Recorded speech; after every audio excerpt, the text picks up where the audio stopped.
It was really interesting actually hearing, first of all, how enthusiastic and open patients were with us, telling us all about their experiences and their journeys, and the way that we've maybe not as an industry done as much for them as we could. So we've just now got some great insights on where some of the gaps are and really their desire for us to work with them collaboratively. You go through something like in my case, a brain cancer diagnosis, and being able to come here and share my experience and hear the experiences of the other patients that we're hopefully making an impact on those people who maybe have not yet been diagnosed. The feedback that we got from the group was about a whole patient perspective.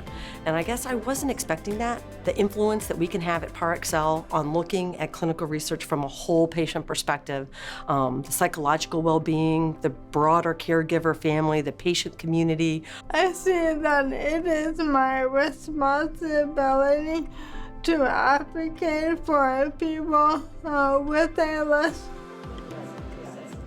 Being able to sit in the room and share and hear some of the experience of patients, and there's now then opportunities to find solutions or to invite innovation into the process and say, how can we make this better? I think there is a mindset change, a culture change that's going on right now in biopharma.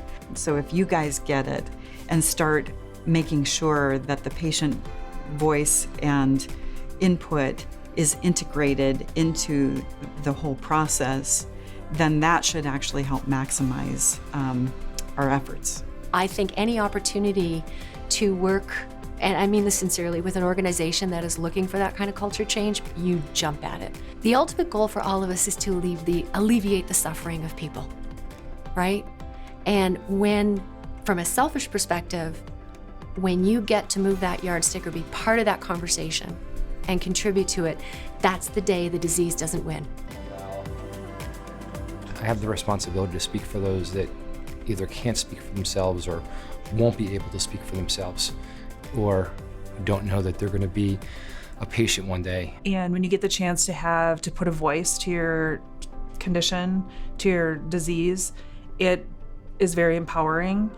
And I think hearing that companies care about us and are making changes for us gives us a lot of hope. What we did today was try and understand in as much detail as possible what the unmet patient needs are. We also, of course, on the other hand, know what our clients need. And the next step now is to merge those two needs and to figure out if there are service line opportunities for Parexel to meet both needs and to match those needs. If we leave here with a list of items that we can then present, or Parexel can then present to their clients, to their research sites, to the sponsors, say this is what patient centricity will mean for you, and here's how it will make an effect, that's what success will look like. Their response surprised me because they really affirmed for us the urgency to try and bring the patient experience alive into all of our discussions with sponsors.